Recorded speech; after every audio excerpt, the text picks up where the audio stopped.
संगमनेर तालुक्यातील कोकणगाव शिवारात कोल्हारघोटी राज्य मार्गावर रविवारी सकाळच्या सुमारास एक भीषण अपघात झाल्याची माहिती सध्या समोर येते। मुंबईहून शिर्डीकडे जाणाऱ्या साई भक्तांनी भरलेल्या ट्रॅव्हल बस आणि आंबे वाहतूक करणाऱ्या ट्रक यांच्यात समोरासमोर जोराची धडक होऊन हा भयंकर अपघात घडला।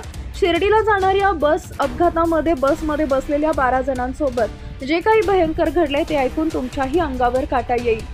बसमधील भाविकांसोबत नेमकं काय घडलं ते पुढे बघा। त्या अगोदर चॅनलवर नवीन असाल तर चॅनलला सबस्क्राइब जरूर करा, जेणेकरून अशा प्रकारच्या अपडेट्स या तुमच्यापर्यंत पोहोचत राहतील। प्रत्यक्षदर्शी आणि काही प्रवाशांच्या मते हा ट्रॅव्हल बसच्या चालकाच्या चुकीमुळे घडला।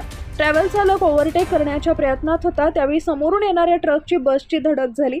अपघातानंतर ट्रॅव्हल चालक घटनास्थळावरून पळून गेला, ज्यामुळे त्याच्या विरुद्ध पोलिसांनी तपास सुरू केलाय।